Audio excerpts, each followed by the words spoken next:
सभी श्रोताओं को मेरा प्यार भरा नमस्कार। आज एक बार पुनः मैं आप सबके मध्य में एक नई कवि और उनकी कविता के साथ उपस्थित हूँ।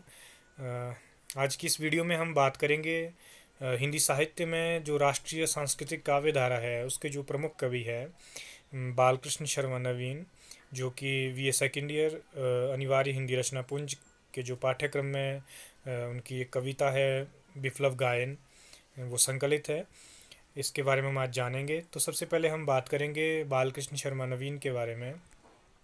जो हिंदी साहित्य में जो 1920 से 1940 ईस्वी तक की जो अवधि है का जो समय है, इसमें ये जो हिंदी काव्य है उसमें दो तरह की काव्य धाराओं का जो हम अगर देखते हैं आविर्भाव हुआ। कुछ विद्वानों ने इन दो काव्य धाराओं को अलग अलग तरह से देखने की कोशिश की है। जो 1920 से 1940 के बीच का समय है, साधारण शब्दों में हिंदी साहित्य में ये काल छायावाद के नाम से जाना जाता है।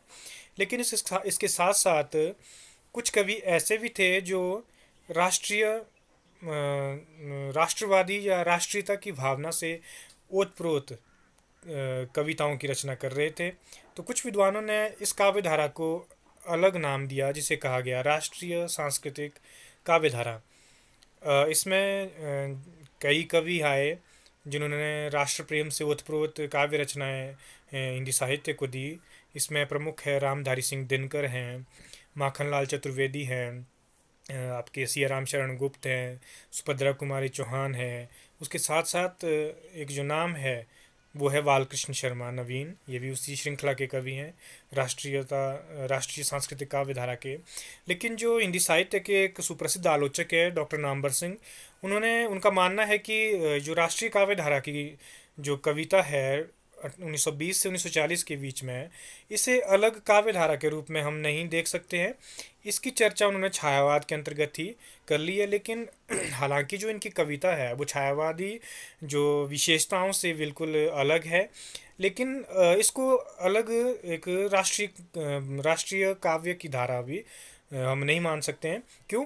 क्योंकि जो छायावादी कवि हैं जिसमें जयशंकर प्रसाद है, चाहे सूर्यकांत त्रिपाठी निराला हैं, चाहे सुमित्रा नंदन पंत है, ये जो छायावादी कवि हैं इन्होंने भी राष्ट्रीयता से उत्प्रोत कविताओं की रचना की है। तो हम जो जिसे राष्ट्रीय सांस्कृतिक काव्य धारा में जिन कवियों को लिए हैं उन्हें हम छायावादी राष्ट्रीयता से अलग करके हम नहीं देख सकते हैं। तो इसीलिए तो जो मतलब हम बोलने का ये मतलब है कि जो 1920 से 40 का समय है उसके साथ साथ छायावाद के समानांतर एक अन्य जो काव्य धारा हम कह सकते हैं वो चली राष्ट्रीय सांस्कृतिक काव्य धारा, जिसमें कई चर्चित कवियों ने अपना जो काव्य रचना वो की। तो हम बात कर रहे हैं कि जो ये 1920 से 1940 का समय है ये बहुत भारतीय राजनीतिक दृष्टि से अगर देखें तो भारतीय राजनीति में ये बहुत जो है वो बहुत महत्वपूर्ण ये बीच की कड़ी है। ये वो समय है, ये वो दौर था जब देश को आज़ाद करने का जो एक आंदोलन था वो बहुत गति पकड़ चुका था। तो इसमें कई, चाहे वो राजनेता हो, चाहे वो कई साहित्यकार हो, कवि हो, उन्होंने अपना अपना जो कंट्रीब्यूशन इसमें दिया राष्ट्रीय स्वाधीनता संग्राम का जो आंदोलन था। जिसमें जैसे आपने देखा, आप पढ़ते हैं हिस्ट्री में, जहाँ कई नेताजी सुभाष चंद्र बोस है, उन्होंने कहा तुम मुझे खून दो मैं तुम्हें आज़ादी दूंगा। बाल गंगाधर तिलक ने कहा स्वराज्य मेरा जन्मसिद्ध अधिकार है और मैं इसे लेकर रहूँगा। दूसरी ओर ये तो थे जो राजनेता थे तत्कालीन युग के। दूसरी ओर जो उस समय के जो साहित्यकार थे, जो कवि थे, वो भी अपना रचना कर्म कर रहे थे। उन्होंने भी इस राष्ट्रीयता को, इस देश प्रेम की भावना को अपने साहित्य में स्थान दिया, जिसमें बालकृष्ण शर्मा नवीन का भी बहुत महत्वपूर्ण योगदान हम देखते हैं। तो जो बालकृष्ण शर्मा नवीन है, ये जो उनकी जो रचना है विप्लव गायन, ये ठीक उसी उद्दाम राष्ट्रीयता और की भावना से ओतप्रोत रचना है। सबसे पहले हम इसकी व्याख्या करने से पूर्व हम जो है वो थोड़ा कवि के जीवन परिचय के बारे में जानेंगे। जो बालकृष्ण शर्मा नवीन है, इनका जन्म 1898 ईस्वी में मध्य प्रदेश का एक शहर है ग्वालियर, उसके साथ एक गांव लगता है भयाना। भयाना गांव में इनका जन्म हुआ था पंडित जमनादास शर्मा के घर में, जो कि एक वैष्णव भक्त थे। तो इस कारण से जो बालकृष्ण शर्मा नवीन है, उनके जीवन पर वैष्णव भक्ति के संस्कारों की छाप स्वतः ही आ गई, जो उनके जीवन में हर जगह हम देखते हैं, उनके साहित्य में भी। जो नवीन की जो प्रारंभिक शिक्षा है वो आपके मध्य प्रदेश के उज्जैन से हुई। उसके बाद ये कानपुर आ गए। वहाँ से इन्होंने जो क्राइस्ट चर्च कॉलेज है वहाँ पे ये पढ़ रहे थे कि उसी समय महात्मा गांधी का जो असहयोग आंदोलन था वो शुरू हो गया, और महात्मा गांधी के आह्वान पर नवीन ने जो है वो अपना कॉलेज छोड़ दिया और असहयोग आंदोलन में कूद पड़े, जिसके कारण 1921 ईस्वी में इन्हें एक वर्ष के लिए जेल भी जाना पड़ा। तो ये जो राष्ट्रीय संग्राम में जो अपनी सहभागिता थी वो नवीन की आजीवन चली रही। अपने पूरे जीवन काल में लगभग लगभग 10 वर्षों तक बालकृष्ण शर्मा नवीन जो है वो जेल में रहे। तो मैं बोलने का भाव ये है कि जो नवीन है ये हिंदी साहित्य के संभवतः पहले ऐसे कवि जिन्होंने इतना लंबा जो है वो समय जो है वो जेल में गुजारा, और ये वो पहले ऐसे कवि होंगे जिन्होंने ना केवल अपने साहित्य के द्वारा राष्ट्रीय आंदोलन को बढ़ावा दिया, अपनी कविताओं के द्वारा राष्ट्रीयता की चेतना को विकसित किया लोगों में, बल्कि स्वयं स्वतः भी इन्होंने राष्ट्रीय स्वाधीनता संग्राम के आंदोलनों में जो है वो प्रत्यक्ष रूप से भाग लिया। तो ये एक बहुत महत्वपूर्ण योगदान नवीन का साहित्य और भारतीय राजनीति के क्षेत्र में दोनों जगह हम देखते हैं। तो हम बात करते हैं उनके अगर कृतित्व की, तो जो उनका कृतित्व है इसमें जो 1936 ईस्वी में उनका जो पहला काव्य संग्रह आया कुमकुम, जिसमें उनकी राष्ट्रीयता की भावना से ओतप्रोत काव्य रचनाएं संकलित हैं। उसके बाद इनकी जो प्रमुख रचनाएं हैं वो है रश्मि रेखा, क्वासी, विनोबा स्तवन, हम विश्व पाए जन्म के। उसके बाद इनका एक बहुत चर्चित प्रबंध काव्य आया उर्मिला, जो कि रामायण के प्रमुख पात्र उर्मिला के जीवन को लेकर इन्होंने लिखा। तो इस प्रकार कुल मिलाकर हम देखें तो जो इनका जो रचना कर्म है वो हम काव्य में ज़्यादा देखते हैं, और उसके साथ साथ राजनीति में भी ये पूरे समय बने रहे, स्वतंत्रता से पहले भी और बाद में भी। आफ्टर इंडिपेंडेंस अगर हम कहें तो 1952 में नवीन जो है वो भारतीय संसद के लिए सदस्य जो वो मनोनीत किए गए। उसके बाद 1960 ईस्वी में भारत सरकार ने इनके राजनीतिक और साहित्यिक योगदान को देखते हुए जो है वो पद्म भूषण से इनको अलंकृत किया, और 1960 ईस्वी में ही नवीन जी का देहांत दिल्ली में हो गया। अगर इनके हम काव्य तो ये तो था इनका थोड़ा सा व्यक्तित्व एवं कृतित्व। अगर हम बात करें इनका जो साहित्यिक योगदान है, इनकी जो काव्यगत विशेषताएं हैं, इनका जो एक जो हम कह सकते हैं जो काव्य दर्शन है वो किस तरह का है, क्या क्या इनका लिटरेरी कंट्रीब्यूशन रहा हिंदी लिटरेचर में, अगर उसकी बात करें तो जो नवीन है, एक पहले तो हमने कह दिया कि ये राष्ट्रीय सांस्कृतिक काव्य धारा के उन चुनिंदा कवियों में महत्वपूर्ण स्थान रखते हैं, जिसमें माखनलाल चतुर्वेदी, मैथिली शरण गुप्त और रामधारी सिंह दिनकर, सियाराम शरण गुप्त जैसे, सुभद्रा कुमारी चौहान जैसे प्रकांड राष्ट्रवादी कवि जिन्हें हम कह सकते हैं, उस श्रृंखला के बहुत एक स्थापित स्तंभ हम कह सकते हैं नवीन को, जिन्होंने बहुत अच्छा काम हम कह सकते हैं राजनीति और साहित्य में किया। उसके बाद हम देखते हैं इनके जो काव्य में राष्ट्रीयता के अलावा इनके काव्य में हम देखते हैं सामाजिक यथार्थ जिसको बोल सकते हैं प्रगतिवादी चेतना भी इनके काव्य में दिखती है। समाज का जो दबा कुचला वर्ग है, जो शोषित लोग हैं, उनके प्रति कवि की संवेदनाएं अनेक जगह हम इनके काव्य में देखते हैं। अगर इनकी सबसे पहले हम इनकी राष्ट्रीयता के ऊपर आते हैं, राष्ट्रीयता की अगर बात करें तो ये हम देख सकते हैं विप्लव गायन राष्ट्रवादी चेतना को लेकर, राष्ट्रवादी चेतना से अनुप्राणित ये कविता है, पूरी तरह से सराबोर राष्ट्रीयता की भावना से है। और ये कह रहे हैं, जैसे से आपके सामने डिस्प्ले हो रहा है, कभी कुछ ऐसी तान सुनाओ जिससे उथल पुथल मच जाए, एक हिलोर इधर से आए, एक हिलोर उधर से आए। इसके साथ जैसे मैंने कहा कि जो नवीन है वो सामाजिक यथार्थ के कवि हैं, प्रगतिवादी चेतना से अनुप्राणित कवि हैं। तो ये जो कविता है कहीं ना कहीं इसमें क्रांति की कामना की गई, क्रांतिकारी कविता है, क्रांति की भावना कवि के अंदर है। सामाजिक बदलाव के लिए, सोशल अगर चेंजेस करने हैं तो उसके लिए रेवोल्यूशन होना आवश्यक है, ये कवि की मान्यता। तो ये प्रगतिवादी दृष्टिकोण इनके काव्य में हमें दिखता है। उसके साथ साथ जो नवीन है ये एक उद्दाम प्रणय भावना के कवि भी हम इनको कह सकते हैं। प्रेम जो मनुष्य मन का बहुत ही कोमल भाव है, मनुष्य की जो तरल भावनाएं हैं, जो सूक्ष्म भावनाएं हैं, उन्हें अपने काव्य में नवीन ने बखूबी अभिव्यक्ति प्रदान की है। ये कहते हैं, हो जाने दे गर्क नशे में, मत पड़ने दे फर्क नशे में। इस तरह के जो है वो प्रेम और मस्ती के कवि अगर कहें नवीन को, तो ज़्यादा बेहतर ये होगा। उसके साथ साथ जो नवीन है, उनके साहित्य में हम सामाजिक चेतना को देखते हैं। उसके साथ प्रगतिवादी चेतना, मैंने कहा इनकी जूठे जूठे पत्ते बहुत चर्चित कविता है। प्रगतिवादी चेतना को लेकर है, शोषित वर्ग के प्रति सहानुभूति है, गरीब वंचितों के प्रति इनकी संवेदनाएं इस कविता में हम देखने को हमें मिलती है। जूठे पत्ते जो कविता है, उसमें कवि देख रहा है कि जो एक मनुष्य है, एक कोई व्यक्ति है, वो क्या कर रहा है, किसी कहीं कोई भोज था, भोज के बाद जो भोजन लोगों ने किया, उसके जो जूठे पत्तल थे वो कहीं फेंक दिए हैं। उसमें जो दाने हैं कुछ एक, जो उसमें भोजन बचा हुआ है, उस भोजन को कोई व्यक्ति उन जूठे पत्तलों को चाट रहा है, खा रहा है। इससे बड़ी विडंबना इस देश के लिए क्या होगी। ये कवि के मन को भी झकझोरने वाली है। किसी भी संवेदनशील व्यक्ति को ये चीज़, ये दृश्य, ये कारुणिक दृश्य झकझोर सकता है कि ऐसा कोई व्यक्ति जो है वो, एक और वहाँ कुत्ते चाट रहे हैं उन पतलों को, और एक और वहाँ पे एक व्यक्ति, एक जीता जागता इंसान उन जूठे पतलों को जो है वो चाट रहा है। तो इतनी ज़्यादा भूखमरी, इतनी ज़्यादा निर्धनता, इतनी ज़्यादा गरीबी का इतना भयावह चित्र संभवतः ही किसी और देश में देखने को मिले, जो हमारे भारत देश की विडंबना है।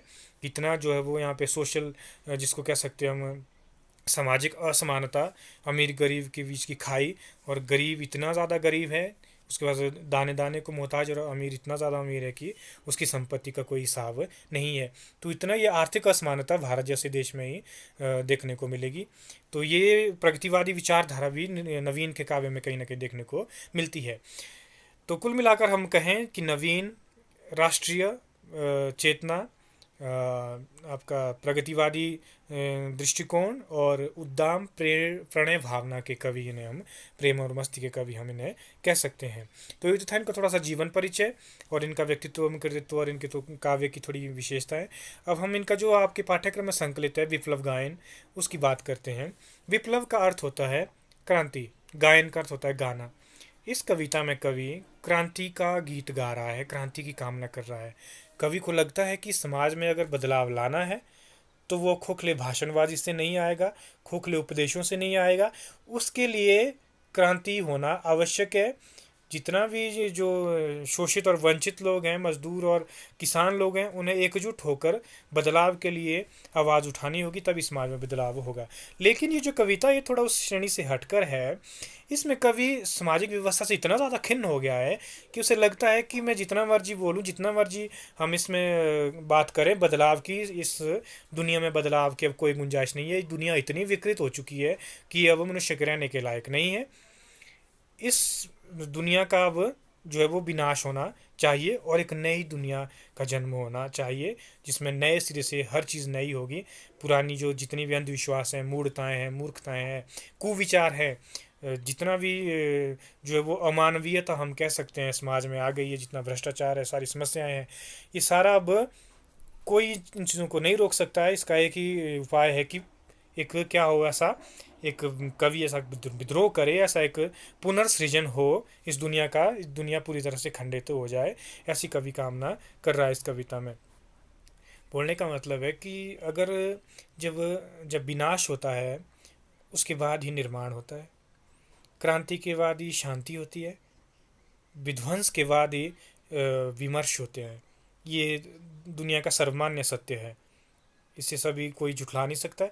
तो कवि यही कामना कर रहा है कि जो अभी तक मैं कोमल गीत गा रहा हूँ, प्रेम के गीत गा रहा हूँ, श्रृंगार के गीत गा रहा हूँ, इसके स्थान पर अपने मन को संबोधित कर रहा है, अपने अंदर के कवि को जगा रहा है कि कुछ ऐसी तान सुनाओ जिससे क्या है, समाज में अब आमूल चूल बदलाव हो जाए, ये सृष्टि पूरी तरह से क्या हो, जितने भी विचार इस समाज में अब जो मृत हो चुके हैं, जो ऐसी जो परंपराएं हैं वो खत्म हो जाए और एक नए समाज का निर्माण हो। ऐसे गीत को गाने की जो कामना वो कवि इस कविता में कर रहा है। तो ये है विप्लव गायन, जिसमें कवि क्रांति का गीत गा रहा है। हम शुरू करते हैं। कवि कुछ ऐसी तान सुनाओ जिससे उथल पुथल मच जाए, एक हिलोर इधर से आए, एक हिलोर उधर से आए। कवि कह रहा है कि जो अपने अंदर के कवि को संबोधित कर रहा है कि तुम कोई ऐसी तान सुनाओ, ऐसा कोई लिखो, ऐसा गीत सुनाओ, ऐसी कोई रचना सामने लाओ जिससे क्या उस समाज में उथल पुथल मचा दे, जो इतना उसका प्रभाव समाज पर पड़े। एक हिलोर इधर से आए, एक हिलोर उधर से आए। जैसे समंदर होता है, उसमें जब सुनामी उठती है, बहुत बड़े ज्वार भाटा आते हैं, तो एक लहर इधर से चलती है, एक उधर से चलती है, और विनाश के सिवाय कुछ नहीं होता है। हिलोर का मतलब है लहर। तो ऐसे ही परिवर्तन की लहर इधर उधर से आनी चाहिए, और पूरा ये समाज का ताना बाना जो है वो नष्ट हो जाना चाहिए, और एक नए समाज का निर्माण होना चाहिए। ये कैसे होगा? जब कभी कोई ऐसी रचना आपके समक्ष लाएगा, कोई ऐसा क्रांति का गीत आपको सुनाएगा। प्राणों के लाले पड़ जाएं, त्राहि त्राहि रव नभ में छाए, नाश और सत्यानाशों का धुआंधार जग में छा जाए। प्राणों के लाले पड़ जाए, लाले पड़ना होता है कमी होना, मुहावरा ये लाले पड़ना। तो कह रहा है कि ऐसी ही लोर चले, ऐसा विध्वंस हो, ऐसा विनाश हो कि लोगों को जीने के लाले पड़ जाए, प्राण बचाना लोगों को मुश्किल हो जाए। त्राहि त्राहि, त्राहि होता है बचाओ, बचाओ बचाओ का जो रव है, रव मतलब शोर, नभ मतलब आकाश में छा जाए। नाश और सत्यानाशों का धुआंधार जग में छा जाए। नाश और सत्यानाश मतलब विनाश, जहाँ देखो सुन दुनिया में जो है वो विनाश का धुआं इस संसार में छा जाए, जग में छा जाए।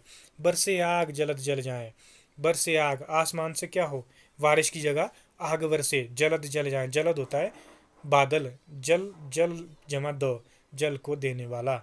कि जलद शब्द का जो अर्थ है बादल के लिए प्रयोग होता है, कि जो बादल है वो जल जाएं, और जो आकाश से क्या हो, आग बरसे, भस्मसात भूधर हो जाएं। भस्मसात होता है जलकर राख हो जाना, भूधर होता है पर्वत पहाड़, जो ये पहाड़ है ये जलकर राख हो जाएं। भूधर का मतलब है, भू होता है धरती, धर होता है धारण किया हुआ, धरती ने जिनको धारण किया है अर्थात पहाड़। पाप पुण्य सद असद भावों की धूल उठे दाएं बाएं, और पाप पुण्य सद असद मतलब सद मतलब अच्छा, असद मतलब बुरा, सत्य और असत्य भावों की, पाप पुण्य की, अच्छे बुरे कर्म की जो है वो धज्जियां उड़ जाए, उसकी धूल दाएं बाएं उड़ती हुई नजर आए। बोलने का मतलब है कि कवि एक ऐसे समाज का निर्माण चाहता है जो पूरी तरह से नया हो।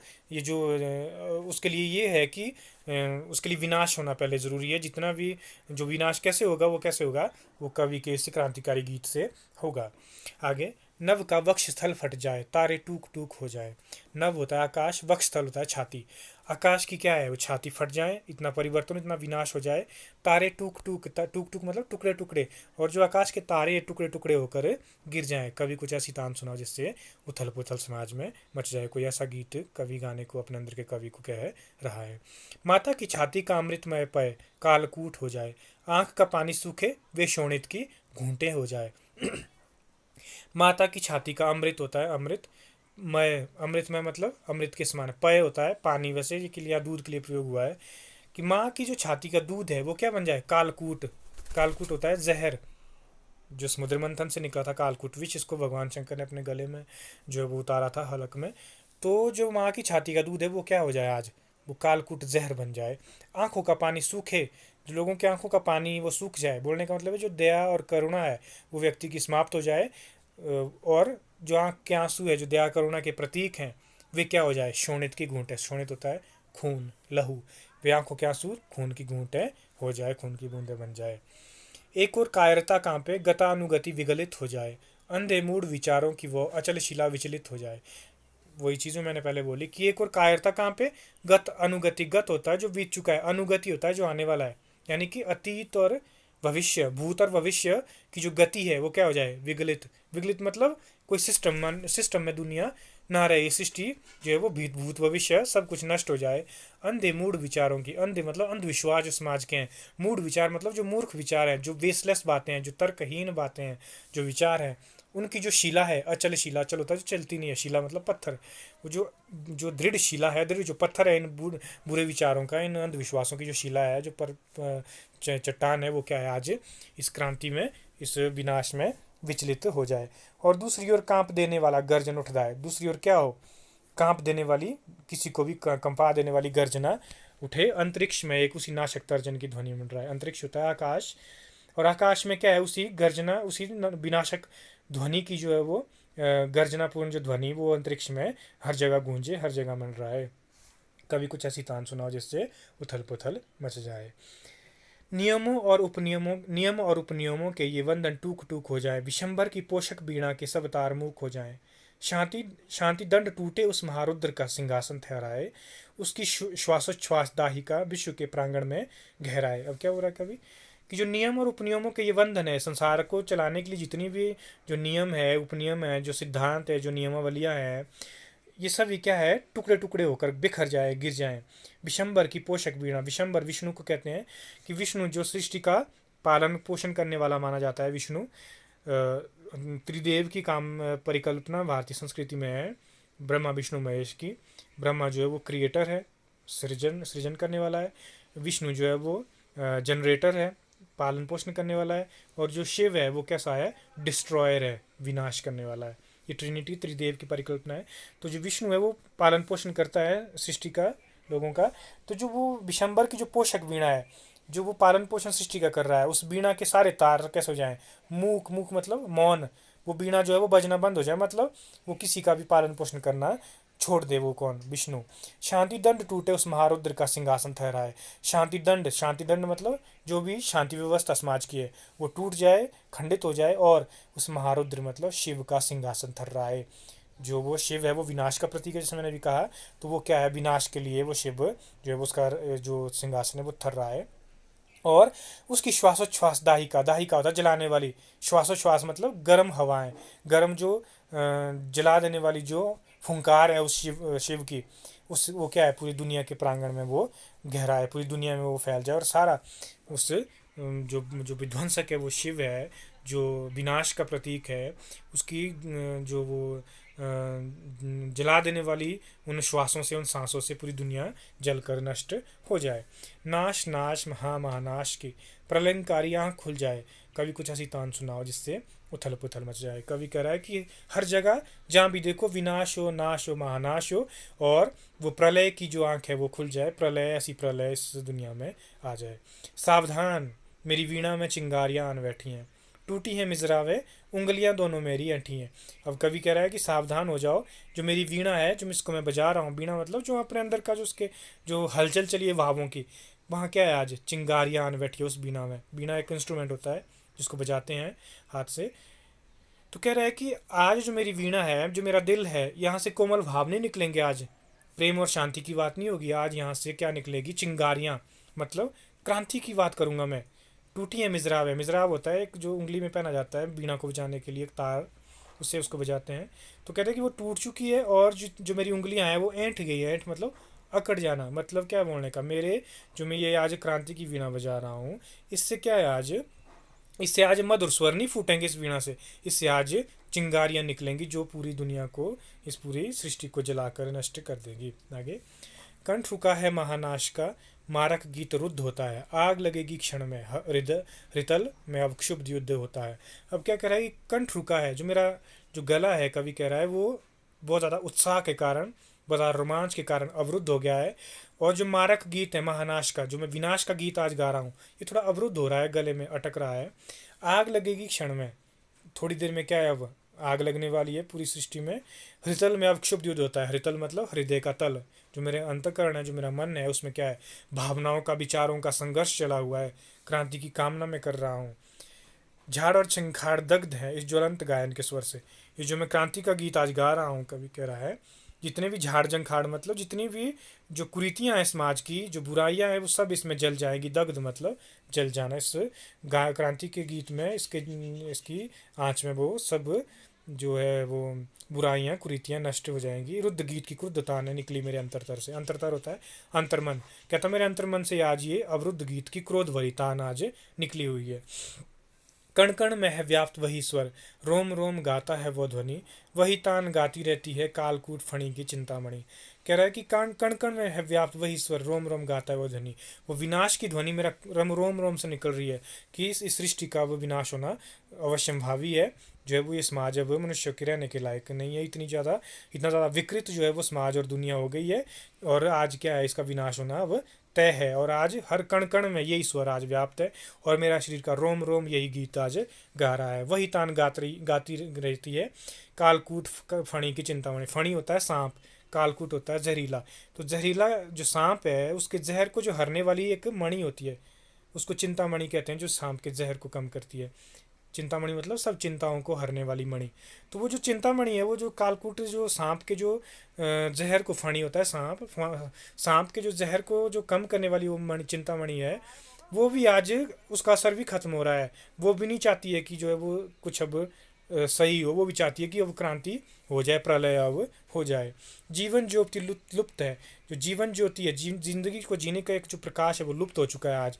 और सुप्त है संरक्षण की घड़ियाँ। आज इस दुनिया को जो संरक्षण होता है, सुरक्षित करना, घड़ियाँ मतलब पल, अब जो है वो दुनिया को जो बचाने के जो पल है वो अब सो गए हैं, सुप्त है।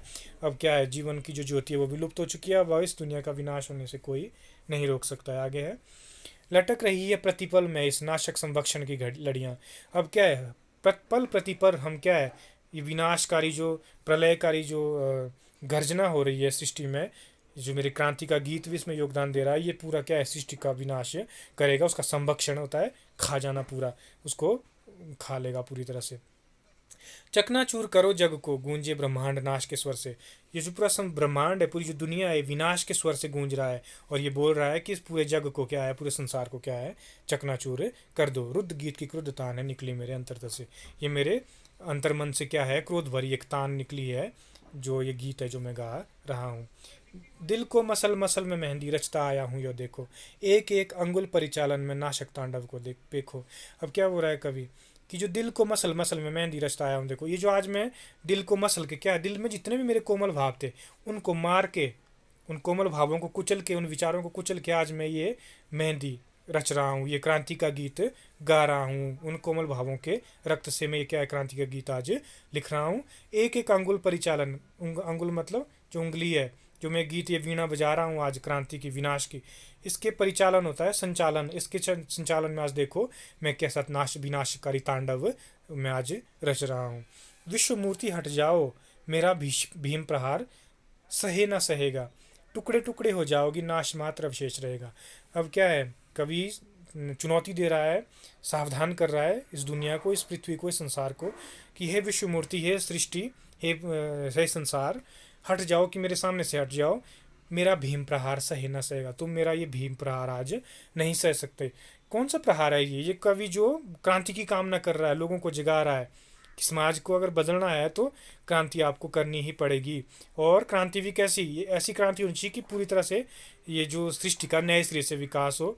इस तरह की ये बात कवि यहाँ कर रहा है। टुकड़े टुकड़े हो जाओगी, नाश मात्र अवशेष रहेगा। कवि कह रहा है कि ये सृष्टि क्या है, आज मेरे प्रहार से जो है टुकड़े टुकड़े हो जाएगी, और इसका विनाश और नाश ही नाश अवशेष इसका बचेगा। आज देख आया हूँ जीवन के सब राज समझ आया हूँ, भ्रू विलास में महानाश के पोषक सूत्र पर आया हूँ। कवि कह रहा है कि आज मैं देख आया हूँ, और जीवन के जितने भी रहस्य है, राज मतलब रहस्य, वो मैं आज समझ गया हूँ। भ्रू विलास में महानाश के पोषक सूत्र पर आया हूँ। महानाश मतलब जो प्रलय है उसकी भ्रू होता है, भौं है, उसकी भौं की आड़ी तिरछी रेखाओं में क्या है, मैं आज पोषक सूत्र पर खाया हूँ विनाश के, महानाश के पोषक सूत्र। मुझे लग रहा है कि अब प्रलय होने वाली है, सृष्टि का विनाश अब होना आवश्यक हो गया। क्यों? क्योंकि ये संसार बहुत ज़्यादा विकृत हो चुका है। यहाँ आम आदमी की कोई नहीं सुनता है, जो है वो शोषण का शिकार हो रहा है, और कुछ एक चुनिंदा लोग जो है वो सृष्टि का गलत संचालन अपने स्वार्थ के लिए कर रहे हैं। वर्तमान जो स्थिति हो गई है दुनिया की, आजकल आप देखते हैं बहुत विकट स्थिति से गुजर रहा है पूरा विश्व। कोरोना जैसी महामारी से, ये किस वजह से हुई, ये कैसे, क्यों ये इतनी स्थिति आ जाए कि हम जो मनुष्य आज अपने घरों में कैद रहने के लिए विषप्त है। यही कवि कह रहा है कि ये जो दुनिया है ये अब रहने लायक नहीं बच गई, इसका विनाश अब हो जाना चाहिए। ये इतना ज़्यादा खिन्न जो है व्यवस्था से, समाज से, सिस्टम से कवि हो गया है कि यहाँ पे अब क्या है, जो प्रकृति के जो नियम थे उसकी हमने धज्जियाँ उड़ा दी है, उसकी अवहेलना की है। जो मनुष्य है इस अर्थ को डिजर्व आज नहीं कर रहा है। हम इतना ज़्यादा विकृत इस दुनिया को कर चुके हैं, प्रकृति को इतना विकृत कर चुके हैं, सामाजिक व्यवस्था को इतना ज़्यादा विकृत कर चुके हैं, बिगाड़ चुके हैं कि दुनिया हमारे रहने लायक अब नहीं है। एक बार इसका विनाश हो जाए, एक पुनः एक नई सृष्टि का जन्म हो, तब जाके जो ये कवि ये कामना इस कविता में कर रहा है। जीवन गीत बुला दो कंठ, कवि संबोधित कर रहा है खुद को कि अपने कि मैं क्या करूं, जीवन का गीत भुला दो। अब मैं जीवन के गान नहीं गाऊंगा जिंदगी जीने के, अब क्या करना है, कंठ मिला दो मृत्यु गीत के स्वर से। सब ये अपना गीत किससे मिला दो, अपने कंठ का स्वर मृत्यु से, रुद्र गीत की क्रुद्ध ताने निकली मेरे अंतर्दर से। मेरे अंतर्मन से आज क्या है, ये क्रांति की क्रोध भरी तान गीत के रूप में निकल रही है। तो ये थी कविता विप्लव गायन। इसमें कवि ने जो है वो एक नई सृष्टि के निर्माण के लिए वर्तमान सृष्टि के विनाश की कामना कर रहा है। और ये विनाश कैसे होगा, जब कवि अपने अंदर के उस क्रांतिकारी गीत को सामने लाएगा, उन कोमल भावों से ऊपर उठकर उनको दबाकर एक जो है वो एक बदलाव का एक जो नज़रिया है वो लोगों को देगा। तभी जाके इस सृष्टि का पुनर्निर्माण होगा और इस सृष्टि जो है वो इंसान के रहने के लायक बनेगी। तो ये थी कविता बालकृष्ण शर्मा नवीन की विप्लव गायन हमने आज पढ़ी, और इसके साथ साथ हमने जो नवीन हैं उनके साहित्यिक अवदान को भी समझा। उम्मीद करता हूँ सभी को समझ आ गया होगा। किसी का कोई प्रश्न हो तो मुझे पूछ सकता है। अगली वीडियो में फिर मिलेंगे, तब तक के लिए नमस्कार।